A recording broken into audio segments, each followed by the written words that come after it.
Думаю, что он даст вам еще поснимать по окончании нашей части пресс-конференции.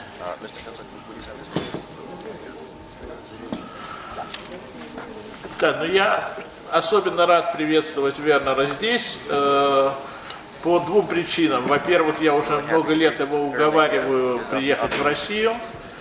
Вот, и вспоминаю о том, что первый раз мы встретились, наверное, лет 40 тому назад в Союзе кинематографистов России. Вот, когда была маленькая немецкая делегация с Фольтером Шлендорфом и Вернером Херцогом, а я был совсем молодым критиком, которого пригласили на встречу с немецкими молодыми тогда режиссерами. И это доказывает, что, в общем, есть люди, которые остаются верными делу своей жизни достаточно долгое время. Значит, как вы знаете, показывается на фестивале ретроспективой фильмов Вернера Херцога. Вот, предполагается «Мастер, класс». Вот, картина, по которой Вернер Херцог просил как бы представить и провести пресс-конференцию, это пещера забытых сейчас снов, сновидений, я бы сказал, забытых сновидений скорее. Вот, но это не значит, что вы не можете задавать вопросы, касающиеся карьеры режиссера в целом. Вот. У меня будет первый вопрос, немножко провокационный. Вот. Есть картина Параджанова «Тени забытых предков». И как бы для нас, для русских зрителей, название фильма Вернера перекликается с этой картиной Параджанова. Была ли такая ассоциация для него?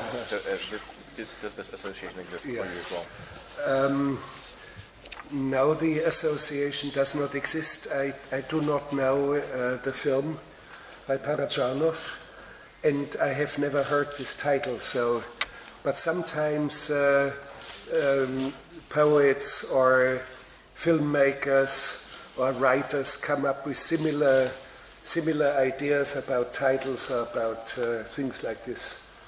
Yeah. So there must be an inner connection that both of us are unaware of. Нет, вы знаете, эта перекличка неумышленная, я не смотрел фильм Параджанова, и это название мне не знакомо, но вы знаете, у творческих людей, у поэтов, у писателей, у них так бывает, что иногда схожие идеи приходят к ним в голову, поэтому эта внутренняя связь, она, возможно, присутствует, но она не является умышленной. Ну а теперь вам вопрос. Да, пожалуйста. Представляйтесь только.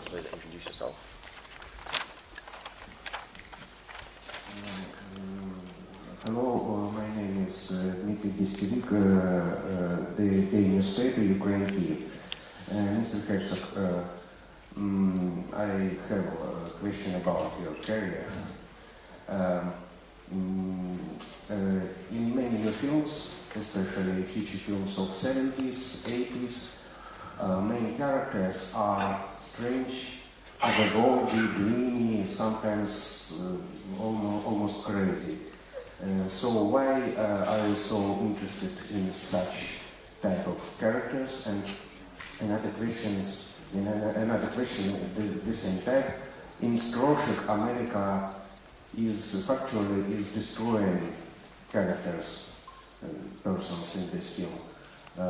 But now you are shooting films in America, and it seems to me that America in these films, in these regular films, more positive.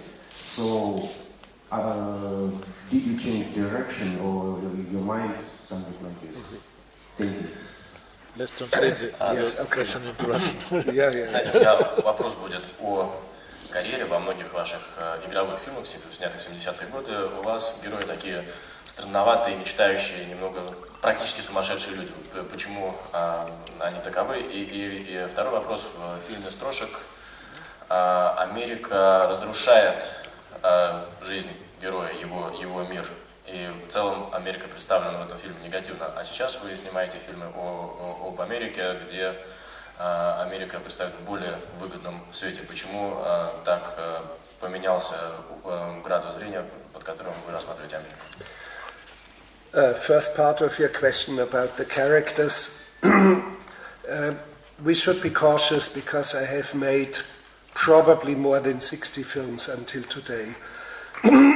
Yes, and 4 or 5 films are about characters who are possessed, about characters with a dark obsession, with wild dreams that are too big for the human being. Yes, this extreme situation has always fascinated me in human beings. Ну, дело в том, что я автор более чем 60 фильмов, поэтому такого рода высказывания их все-таки следует произносить с некоторой осторожностью. Да, может быть, у меня есть 4-5 фильмов, герои которых странноватые, герои которых одержимы какими-то идеями. Но дело в том, что экстремальные грани нашего бытия, они всегда меня привлекали как кинематографиста. Your question about Stroszek is interesting, but I would like to point out that the first part of the film is in Germany, and Germany destroys Stroszek. He goes to America with a big dream, and America destroys him and finishes him up. Что касается второго вашего вопроса о фильме «Строшек», я бы хотел подчеркнуть, что первая половина фильма, действие фильма происходит все-таки в Германии. И именно Германия начинает разрушение личности моего героя, а потом он перебирается в Америку с мечтой о том, чтобы обрести новую жизнь там, и Америка лишь довершает тот процесс, который начался в Германии. So there's a deep human being, a human being with human depth, who is being destroyed by society. В общем, это глубоко лежащая человеческая основа, которая разрушает само общество, где живут герои. But let me answer United States because I live there. The films I made in the United States show even a darker image of America, like Bad Lieutenant, Port of Call, New Orleans. Но сейчас я скажу об Америке, я все-таки живу в этой стране. Те фильмы, которые я снимаю сейчас, они, возможно, показывают даже более темную сторону этой страны. Ну, например, фильм «Плохой лейтенант» Новый Орлеан. Yeah. So it shows a police force that is corrupt. It shows a city that is destroyed by a hurricane. It shows that the destruction is way beyond the hurricane. В этом фильме представлена полиция, также продемонстрированы последствия урагана, и те разрушения, которые вы видите в этой картине, они вызваны далеко не только ураганом. In the same year I made another film in America, My Son, What Have You Done, which is a very, very dark and very scary murder case. В том же году я снял еще один фильм, где действие происходит в Америке, мой сын, что ты наделал», и в этом фильме речь идет о еще более мрачном и ужасном случае убийства. So it's a very quiet horror film in a way. В каком-то смысле это такой тихий фильм в жанре хоррор. So my view of America in my films, in a way, in some of my films, has even darkened. Так что в каком-то смысле мой взгляд на Америку стал даже более мрачным. But I have to give you the other side. I could not and I would not live in a country that ultimately I do not like. Но я бы хотел вам представить и обратную сторону монеты тоже. Я не смог бы жить, и я бы не захотел жить в стране, которая мне не нравится. And what I really like, for example, to give you one example, the Freedom of Information Act in the United States. И просто один пример приведу. Мне очень нравится, что свобода информации в США закреплена законодательно. So whatever document is created by a government agency is property of the people. Какой бы документ не был создан каким-либо правительственным учреждением, агентством, этот документ является собственностью народа. And For example, in a NASA, in an archive of NASA, the space agency, I discovered a film made by astronauts back in 1989, which they shot on 16mm celluloid. And nobody has seen this footage yet. Например, в архивах НАСА был обнаружен фильм, который сняли американские астронавты в 1989 году на 16 мм, да, на 16-миллиметровую целлюлоидную пленку, и никто этого фильма никогда не видел. And this footage was so extraordinary that I started to build and invent a film around it.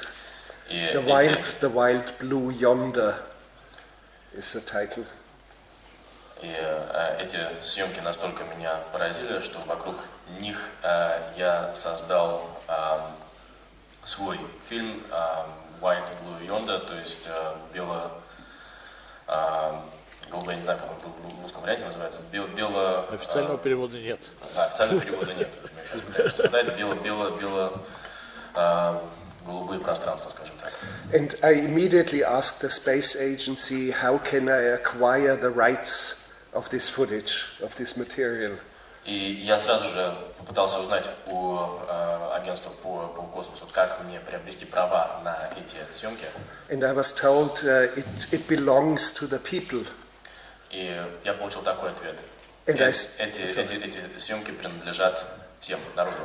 And I asked, does it even belong to the Bavarian people? I'm Bavarian. Я уточнил, баварскому народу и баварцам эта запись также принадлежит? Yes, they said it belongs to everyone, to you including. И ответ был такой: эти записи, эта съемка принадлежит всем, в том числе и вам. In other words, you can download from the internet Hubble telescope images of stellar explosions in galaxies. You can download it. Иными словами, вы, к примеру, можете загрузить из интернета видеозаписи, сделанные через сверхмощный телескоп, записи космических взрывов звезд. And you can publish a calendar in Kiev, and you can sell it, and you can make money of it. Скажем, в Киеве можно выпустить календарь с этими фотографиями и таким образом заработать много денег. The Hubble telescope photos belong to the Ukraine as well, to the people of the Ukraine. They belong to the people. And this is an attitude I really like, and there are many other things why I like America. Так что съемки, выполненные этим сверхмощным телескопом Хаббла, они принадлежат, скажем, и народу Украины в том числе. И это отношение, вот, что мне в том числе нравится в стране, в которой я живу. Так, вот там вопрос. Доброе утро. Я счастлива выразить восхищение Галины Жданкиной, Федерации киноклубов России. Я счастлива выразить восхищение персоной Вернера Херцога и творчеством. Я обожаю фильмы Вернера Херцога и благодарна за те сильные ощущения, которые я испытала во время вчерашних просмотров двух фильмов Вернера Херцога. За те невероятные по силе, глубине, мощи ландшафты, которые открывает для нас Вернер Херцог. И у меня такой вопрос. В интервью я часто читала, что Вернер Херцог сначала представляет свои фильмы в воображении, видит эти ландшафтные картины, а потом тогда ищет места. Как получилось с пещеры забытых снов? И еще один вопрос. Часто в фильмах Вернера Херцога играют реальные персонажи. Общается ли Вернер Херцог с теми людьми, которых он снимал в своих фильмах? И особенно мне интересна судьба Брунеллес, который сыграл, на мой взгляд, лучших фильмов Вернера Херцога. Это в фильме «Строшек», и каждый за себя, а Бог против всех. Спасибо большое. Okay, several questions. One about landscapes. Yes, sometimes films start with a landscape. Тут нет несколько вопросов. Да, сначала был вопрос о пейзажах. Да, иногда фильм начинается с такого пейзажа. A good example is my first long feature film, which I made as a very young man. Хорошим примером может служить мой первый игровой фильм, который я снял еще, будучи совсем молодым человеком. Signs of Life. Наука жизни. When I was 15, I traveled on foot the entire island of Crete in the Mediterranean, the Greek island of Crete. in the mountains, 250 kilometers I walked in the mountains. В 15-летнем возрасте так получилось, что я пешком исходил весь остров Крит в Средиземном море, 250 километров по горам. And all of a sudden in the mountains I look at a plateau down there, a valley down there, a huge valley, and there are 10,000 windmills all moving and spinning. Literally 10,000. И вдруг, стоя на одном плато, я увидел, что внизу, в долине передо мной 10 тысяч ветряных мельниц работающих. То есть они как в этот момент работали, крутились. And first of all, I was completely convinced that I was insane, that this cannot be, that I have turned insane. Сначала я, конечно, решил, что я сошел с ума, потому что такого не может быть. And this image was so strong in me that later, 10 years later or 8 years later, I built a film around this central image. Это был настолько сильный образ, что через 8-10 лет я построил фильм вокруг этой картинки. So, landscapes have never been a backdrop. You see it in TV commercials. They always have scenic landscapes, but they are a backdrop, a background to enhance the beauty of the product in the foreground. Дело в том, что, например, в рекламе по телевизору пейзаж используется как задник, который должен оттенить красоту рекламируемого продукта. So landscapes in my films are mostly inner landscapes, landscapes of the human soul. В моих фильмах представлен внутренний пейзаж, пейзаж человеческой души. And I'm literally directing landscapes as well, not only human beings, I direct landscapes. И как режиссер я руковожу не только людьми, актерами, но также я руковожу пейзажами. Let me speak about Bruno S. in The Enigma of Kaspar Hauser and in Stroszek. А сейчас несколько слов об актере Бруно С., который исполнил главную роль в фильмах «Строшек» и «Загадка Каспара Хаузера». Thank you that you are coming up with him. Большое спасибо за то, что вы о нем вспомнили. Because I have worked with the best of the best, and that is Klaus Kinski, Claudia Cardinale, Christian Bale, Nicolas Cage. Мне довелось работать с лучшими из лучших. Клаус Кински, Клаудия Кардинале, Кристиан Бейл, Николас Кейдж. But Bruno is the one who touches me deeper than anyone else. Но Бруно – это человек, который трогает меня гораздо глубже, чем кто-либо другой. And for me, he's the greatest of all. Для меня он самый великий. And he will remain the unknown soldier of cinema. Он навсегда останется неизвестным солдатом кинематографа. So he did not even want to release his full name. Он даже не хотел, чтобы его полное имя было известно. Because as a juvenile he had quite a series of delinquencies, of criminal cases against him. Потому что в юности он совершил ряд правонарушений, преступлений. But that was a result of a catastrophic childhood and adolescence. Но они были результатом катастрофического детства и подросткового возраста. So he grew up institutionalized between age of 3 until 26, always locked away. Так что с 3 лет до 26 лет он всегда был в закрытых учреждениях, всегда под замком. And he worked in a steel factory as a forklift driver. Он работал оператором погрузчика на металлургическом заводе. But you will never see anyone like him again in cinema. Но второго такого актера, второго такого человека в кино вы не увидите. Так, еще один вопрос вот здесь. Дело в том, что будет мастер-класс, вы приходите во второй зал кинотеатра «Октябрь», все вопросы будут. Потому что вы чувствуете, что не хватает катастрофически времени, потому что ответ на каждый вопрос может длиться по 15-20 минут, и мы будем с удовольствием и наслаждением слушать его. Да. Я коротко попытаюсь сформулировать вопрос, касается неандертальцев.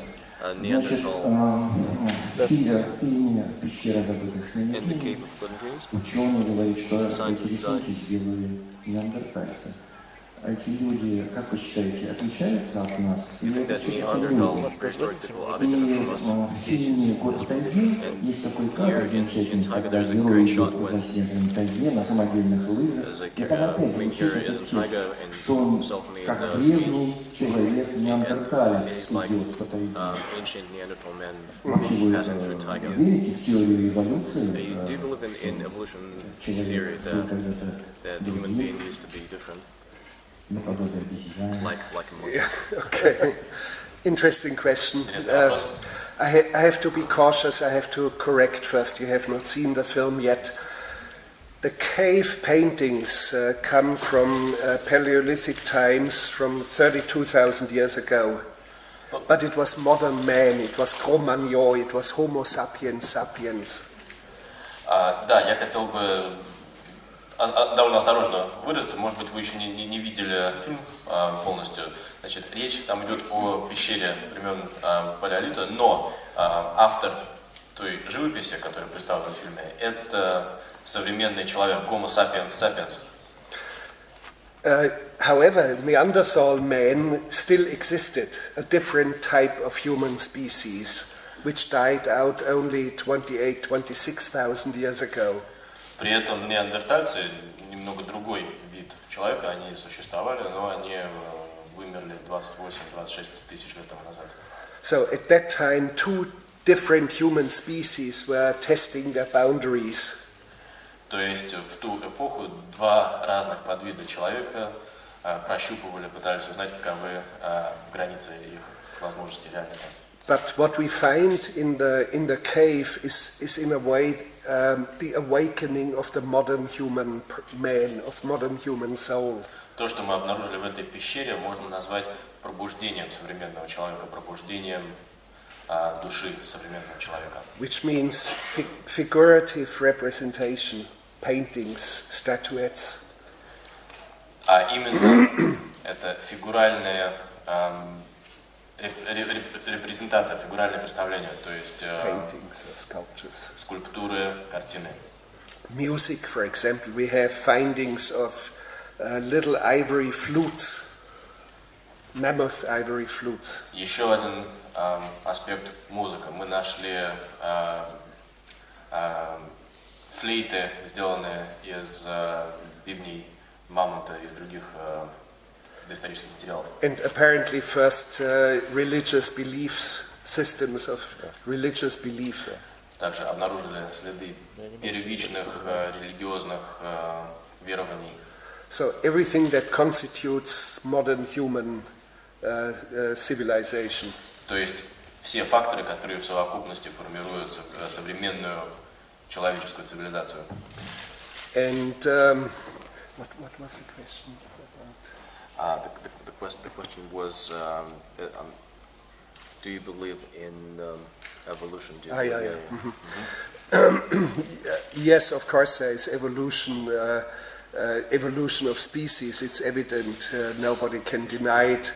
You have some religious ultra-right-wing people in the United States who deny evolution.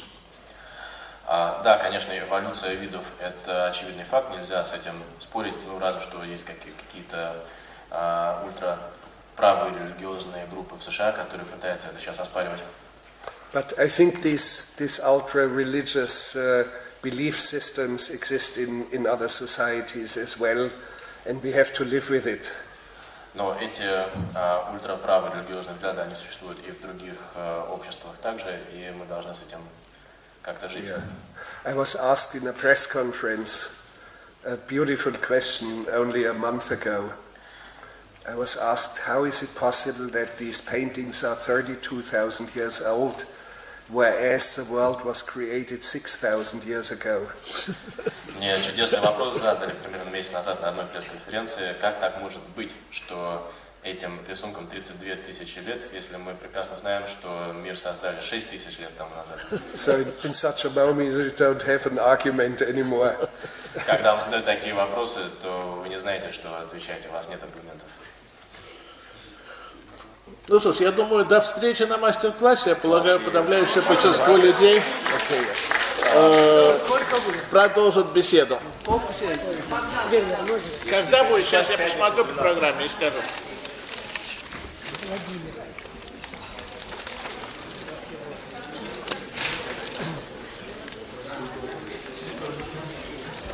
Может быть, кто-то из авторов расскажет, каким образом возник именно этот проект, который мы будем показывать сегодня. Ladies and gentlemen, we're just about to begin our press conference on a film participating in the documentary competition 1 year in Taigo. I'm really happy to greet the crew of the film and post-production crew of the film here. Well, the gentleman sitting next to me, I don't really think he needs in-depth introduction. This is Mr. Werner Hiertzog, and who kindly acted as producer of the film.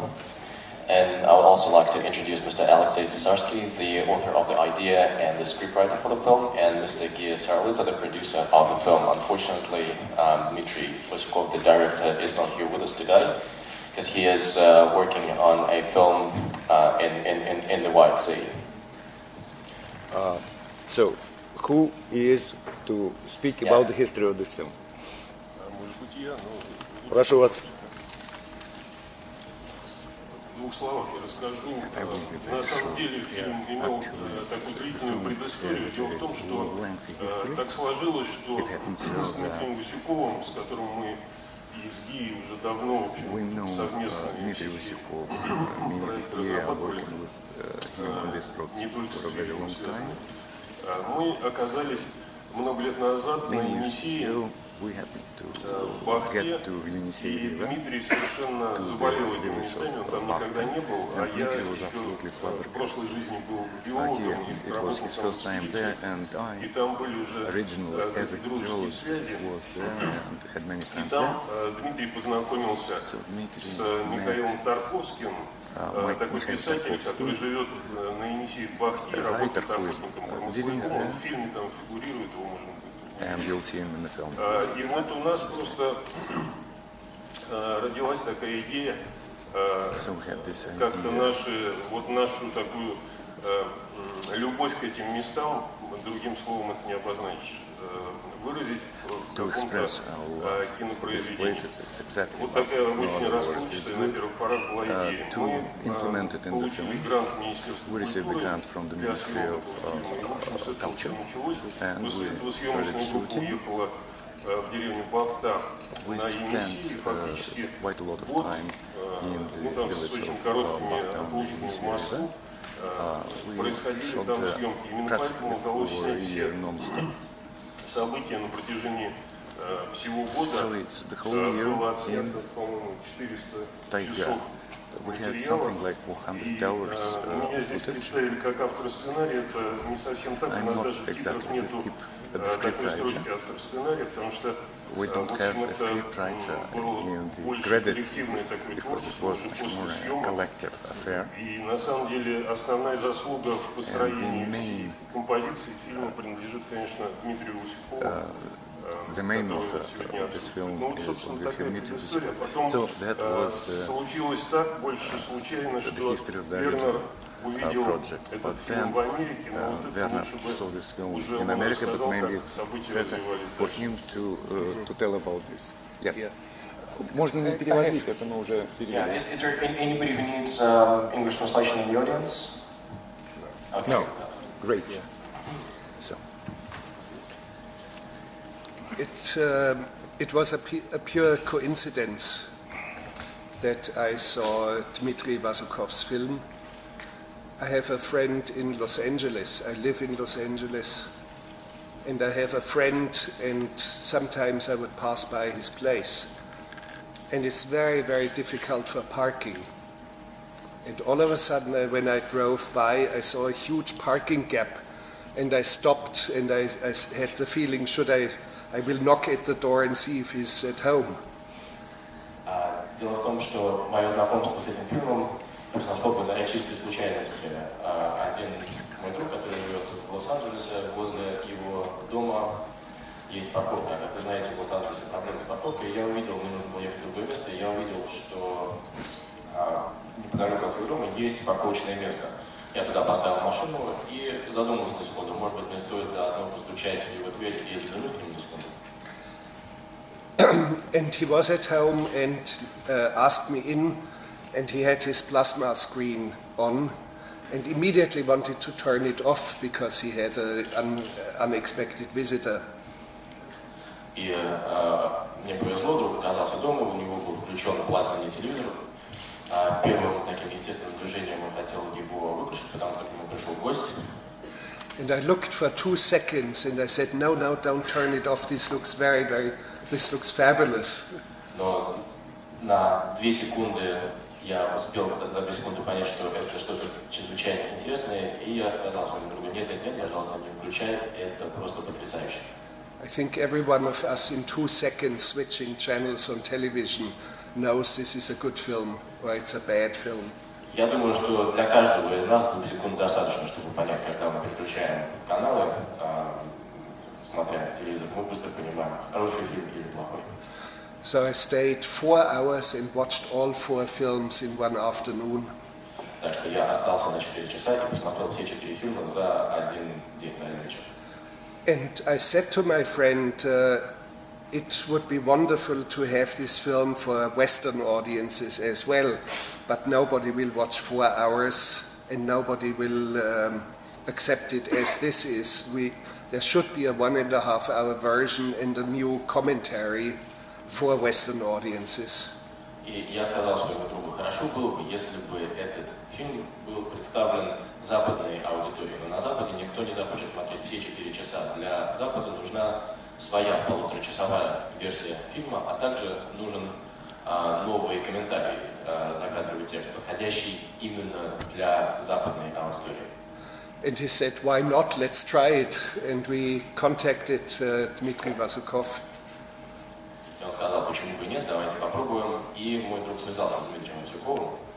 And Dmitry was completely astonished and delighted that I wanted to do a 1.5 hour version for Western audiences. And he said, oh, go ahead, do it.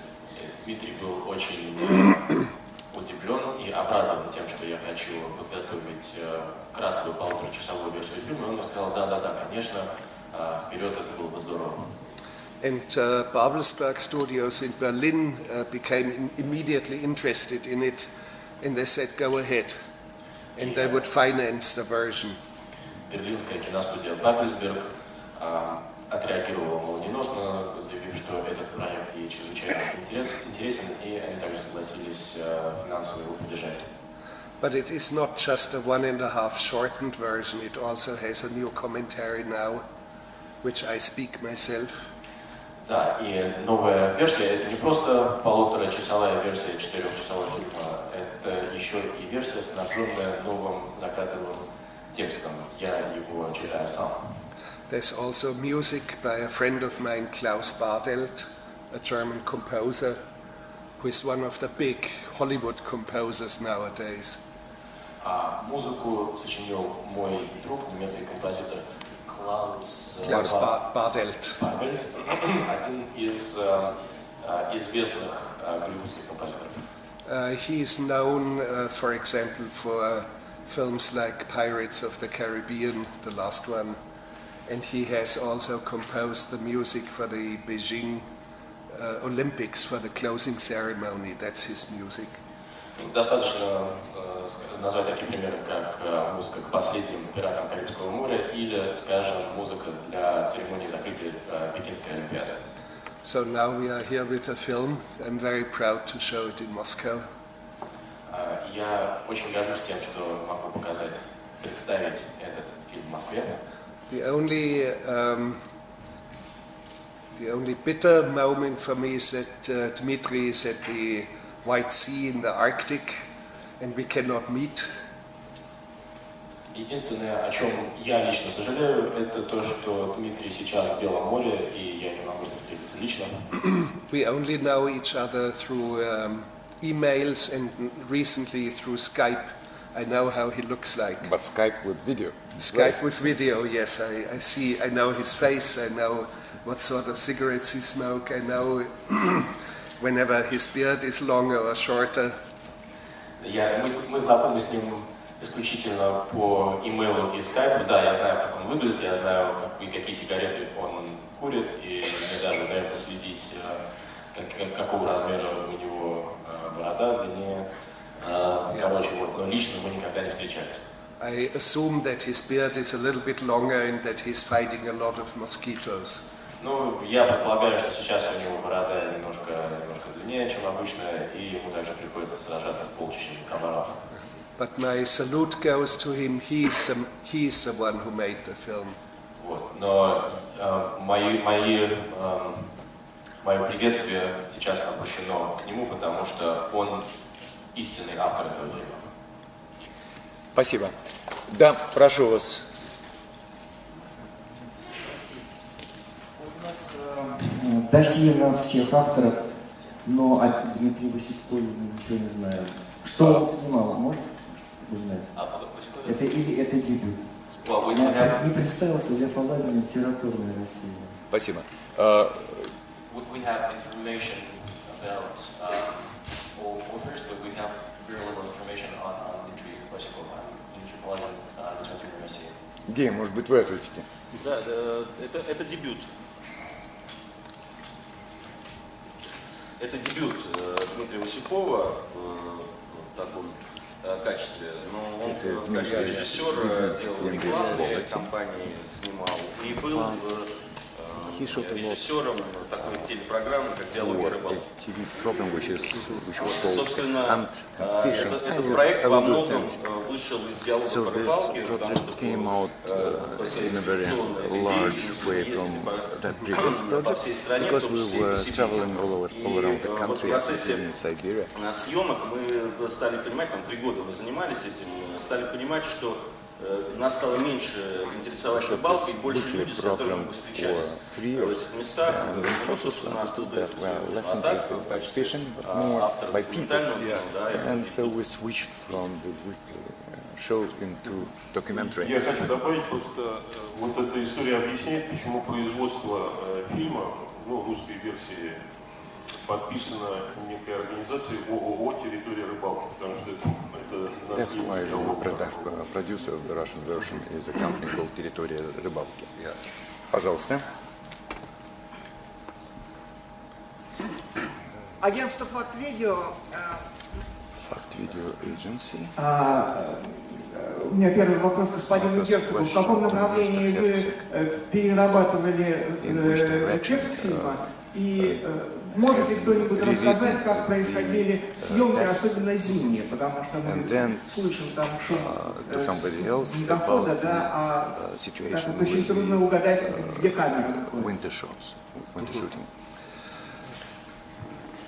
For me, it was immediately clear. Similar like Dmitry, apparently, I'm fascinated by the people out there, the hunters. Мне с самого начала стало ясно, что самое интересное – это люди. Я думаю, в этом мы схожи с Дмитрием. Люди-охотники. And when I say fascinated, so fascinated that I wish I could stay a whole year with them in the taiga. I wish I would be part of their life. Когда я говорю, что мне эти люди чрезвычайно интересны, что я хочу сказать, что я имею в виду под этим, это то, что я бы хотел провести с этими людьми год. Я бы хотел прожить год с ними, вместе жить их жизнью в тайге. So the focus is more towards the hunters out in the wilderness, and the film moves away from the village of Bakhtia. И мы делаем упор в этом фильме на жизнь охотников в условиях дикой природы и как бы удаляемся от деревни Бахта. But the commentary text, the changes, were made mostly for making it understood for Americans and West Europeans and maybe Japanese audiences. Nobody in America, in North America, knows how large Siberia is. Nobody knows it. Но основная задача этого комментария была сделать фильм доступным для аудитории в Америке, Японии, в Западной Европе. Дело в том, что никто, поверьте, никто в Северной Америке не имеет никакого представления о том, каковы истинные размеры Сибири. So the commentary says Siberia alone is 1.5 times the size of America. Так что в новом закадровом тексте, в новом комментарии, там это такие фразы. Сибирь и лишь одна Сибирь, взятая отдельно, это полтора раза США. Or, for example, nobody understands or knows what May 1st means, Labor Day. Labor Day in America is the first weekend in September. And of course, no tradition of Labor Day. Labor Day was a huge, huge festivity in the Soviet times. Или, скажем, 1 мая, да? То есть для аудитории в России 1 мая что такое? Это праздник солидарности трудящихся, да? Праздник труда в Америке, праздник труда тоже есть, он празднуется в начале сентября, поэтому требовался комментарий такого рода, да, чтобы американцы могли понять, что именно, какой концепт стоит за понятием 1 мая. Nobody, for example, knows what Victory Day means for Russia. И на Западе нет также четкого представления о том, что означает для России День Победы. America, for example, believes that we, the Americans, won against Nazi Germany. Например, в Америке абсолютно убеждены, что именно американцы победили фашизм во Второй мировой войне. But that it was a heroic war for the Soviet Union, and that the Soviet Union lost 20 million victims to this war is completely unknown. Вот, но it's as primitive as that. Какое значение эта война имела для Советского Союза, какие последствия о том, что Советский Союз потерял 20 миллионов жизней во время этой войны, об этом в Америке не знаю. Ну, то есть вы поняли, да, комментарий на такого рода примитивном уровне. So I myself physically understand the importance of Victory Day because I'm German and my wife is Russian. She comes from the Urals, from Yekaterinburg. Я понимаю значение Дня Победы на физическом уровне, потому что я немец, а жена у меня русская. Вообще она родом из Екатеринбурга. So on Victory Day I get up very early and I prepare wonderful breakfast and serve it to the bed. Поэтому в День Победы я просыпаюсь очень-очень рано и готовлю прекрасный завтрак, который приношу в постель своей жене. And I clean the house and I do the laundry. И вообще делаю все по хозяйству, убираю дома, занимаюсь стиркой. And I have to do the shopping and everything because it's Victory Day. I'm the loser. Иду в магазин и вообще, ну потому что это День Победы, а я, собственно говоря, проигравший. And it's and to give a deeper answer to the question about the film, because now half my family is Russian. I have a deeper understanding of Russia, and because of that I was so fascinated by Dmitri's film. Более глубокий ответ на ваш вопрос будет звучать так. Дело в том, что сейчас половина моей семьи происходит из России, поэтому мне теперь близка эта тематика и близко то, что я увидел в фильме Дмитрия. Спасибо. Давайте, у нас времени очень мало. 2 вопроса всего. Пожалуйста, вы. Сергей Денисов, Федерация киноклубов. Спасибо за фильм, фильм понравился. Я думаю, что сокращение оно привело к тому, как он очень динамично стал смотрится на одном дыхании. У меня вопрос к русской части делегации. К сожалению, есть некоторые фактические ошибки в тексте. И тут мне казалось, что русские представители должны это поправить. Ну, в частности, что я имею в виду, значит, Масленица с 1 мая. The flushing on May the 1st, well, flushing is the end of winter. Вот почему или просто они не имели возможности участвовать на конечном этапе создания текста. Why is that? Или просто Is that because the Russian crew didn't really have a chance to вы не дали им это comment on the прочитать? commentary, or there is a number of factual mistakes such as these small ones. Или не успели, может? Or maybe you didn't have much time to do that. Yes, please do. Yeah. Yes, it is possible that there are minor mistakes. If there are mistakes, they are not really big. Но если там и есть ошибки, то они очень незначительны. And I apologize if there are mistakes in it. That's the charm of filmmaking. You see, we are not accountants. We are filmmakers. Понимаете, мы не бухгалтеры, мы кинематографисты, и если есть какие-то маленькие ошибки, ну это естественно для кинематографа. В этом и обаяние. And I will carefully listen to mistakes that are in there, and if there is a possibility to correct them, I will do that. If they are not very important, let them accept. Let them be as it is. They're not very important. Я внимательно выслушаю и познакомлюсь с теми ошибками, которые там есть. Если они таковы, что можно пустить фильм дальше с теми ошибками, которые там уже есть, я это сделаю. Но если есть что-то, что требует действительно вмешательства, мы посмотрим, какие есть к этому возможности. And you should never forget, I was not in the Taiga. Не забывайте, что я не был в тайге. I did not shoot the film. Я не снимал фильм. And I wish I could have been there.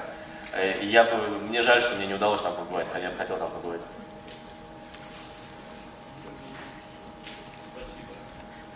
Спасибо. У меня такой, во-первых, комментарий, что касается Дня Победы, то у нас аналогично есть мужской день 8 марта, когда мы то же самое делаем. Это между прочим. А вопросы вот по существу. Здесь у нас на одном из каналов нет планеты. Вот не предполагает ли продюсерская группа, значит, показать этот фильм на этом канале, и потом, значит, есть журнал «Рыбачьи с нами». Там есть такие приложения диски, но они почему-то, так сказать, вот касаются в основном средней полосы России. А вот не предполагаете ли вы на диске сделать вот этот фильм для приложения к журналу? Спасибо. Фильм в ближайшее время, я не могу сказать точно, когда будет показан на Первом канале. Права и 4-серийная версия будет показана. Это еще предварительно говорил, что там же будет показано продолжение этого фильма, который сейчас продолжение этого цикла «Счастливые люди», называется «Помора». Благодаря фотографического общества получили возможность продолжить фильм, собственно, его сейчас снимаем. Что касается дисков, то здесь просто отдельно появится, это не совсем что-то про рыбалку, то, о чем вы говорите, «Рыбачьи с нами», это такой чисто рыболовный журнал, где показывается рыбная ловля. Все-таки «Счастливые люди», там в тайге, это версия Вернера Херцога и версия Вернер Херцог, это фильм о людях и о жизни охотников, но я надеюсь, что просто диск просто появится совместно с Первым каналом. Русская. Русская версия, В мировом прокате. Все, спасибо. Это все, на что у нас есть время. Мы продолжим сегодня вечером после официального показа. А сейчас меня меняет Кирилл Разлогов.